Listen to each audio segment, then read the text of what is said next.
Success does not always feel like success. Sometimes the highest moment is followed by the lowest collapse. Elijah's story proves that. In 1 Kings 18, Elijah stands on Mount Carmel in one of the most dramatic confrontations in biblical history. The nation of Israel has been divided between allegiance to God and allegiance to Baal. Elijah challenges 450 prophets of Baal to a public test. 2 altars, 2 sacrifices, no fire. The God who answers by fire would be proven true. The prophets of Baal cry out for hours. Nothing happens. But Elijah prays once, and fire falls. The people fall face down. The false prophets are defeated. Rain returns after years of drought. By every visible metric, this is victory, spiritual breakthrough, public vindication, national impact.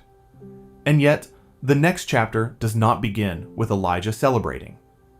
In 1 Kings 19, Queen Jezebel threatens Elijah's life, and Elijah runs in fear. Not strategically, not cautiously.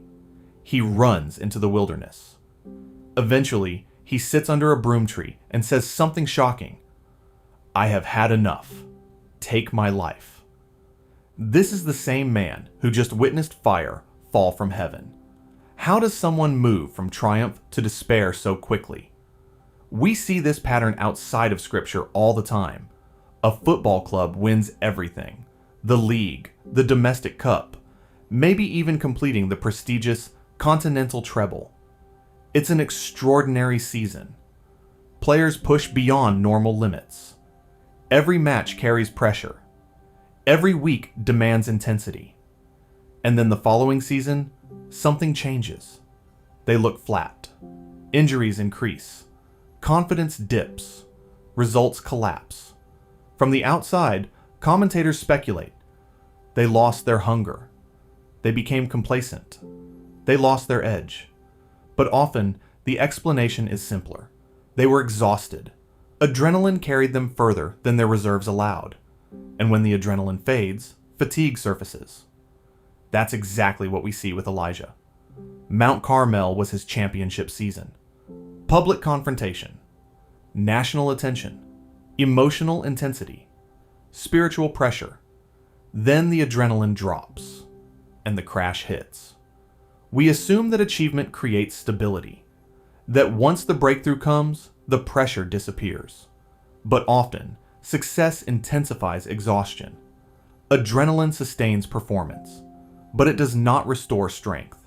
And when the moment passes, the body collects its debt. Elijah had operated under constant threat, carried the spiritual weight of a nation, stood alone in public confrontation with hundreds of opponents. And when the moment passed, his body and mind caught up with him. The breakdown did not happen before the victory. It happened after. Sometimes what feels like spiritual collapse is accumulated exhaustion. In the wilderness, Elijah says, "I am the only one left." That wasn't true, but despair narrows perspective. Exhaustion exaggerates isolation. When we are depleted, we interpret reality through fatigue. Threats feel larger. Support feels smaller. Hope feels distant. When we are drained, negative stimuli feel amplified, even after success.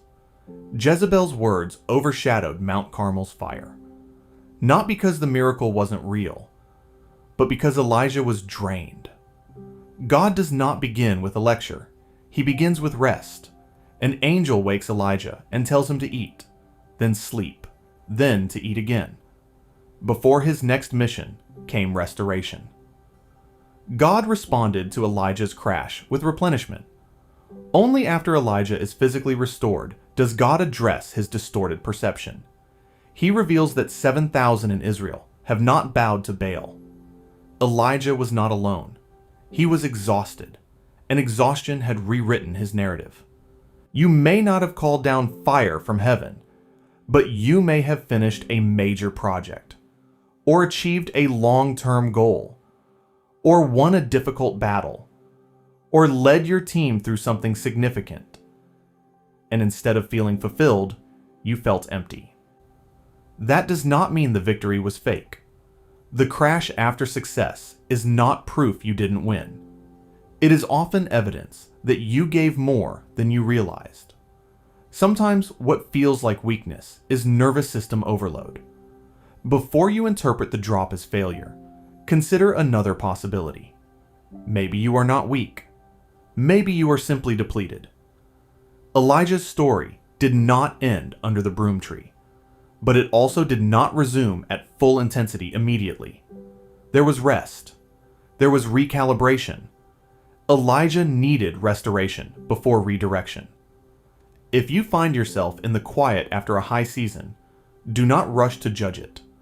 Before you interpret the crash as failure, pause and ask, is this loss of calling? Or is this a call for refresh? Maybe you don't need another victory. Maybe your next step is not another confrontation, but learning how to recover well, and recognizing the difference may be the beginning of wisdom. This is Beneath the Story. You're not the first.